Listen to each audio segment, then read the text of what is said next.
My understanding is Mr. Trump Jr. has cooperated extensively with the committee. I can understand his frustration at being asked to come back after having cooperated for such a long period of time, and seeing now that this the Mueller report is concluded, sort of wondering what the purpose of this is.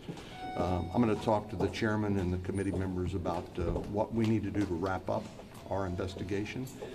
At some point, this is not about finding facts. This smacks of politics, and I think we have an important job to do to try to keep the Intelligence Committee out of politics and just to keep ourselves focused on our mission, which is oversight of the intelligence community and finding out what went wrong and how we can stop it in the future. My concern is that there is troubling evidence that suggests that Donald Trump Jr., and this is public, troubling public evidence, he hasn't been truthful about the family's involvement with business in Russia, particularly the Moscow Tower. Michael Cohen testified that he had briefed Donald Trump Jr. something like 10 times on all of this, and Donald Trump Jr. has publicly denied any knowledge of this.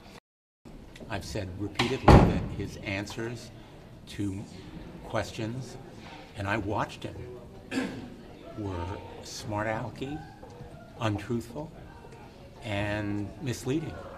So I want to hear about what the truth is as to what he said to his father about the meeting in Trump Towers with Russian agents, why he said he was only peripherally aware of the negotiations on the Moscow negotiation, when in fact he was in the thick of it. He truly misled the Judiciary Committee, and now he needs to be held accountable. Those answers about the Moscow Trump Tower meeting, the meeting with Russian agents and other negotiations really need to be answered. What happens if he doesn't comply? He ought to be held in contempt, and there's no question with Donald Trump Jr. about any sort of privilege to avoid this kind of questioning. If he fails to answer, he ought to be put in jail. If he fails to comply with a lawful subpoena, he has no privilege. Prison is the only answer.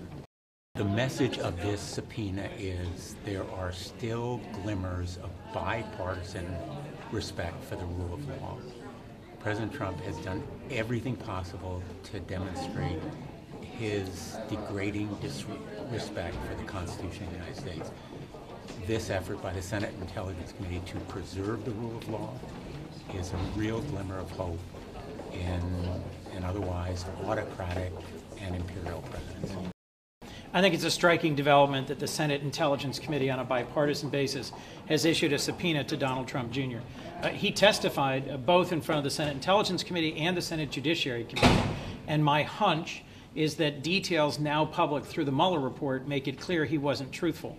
That's ultimately going to be up to the Senate Intelligence Committee to determine, but I think this is one of many reminders that this is not case closed.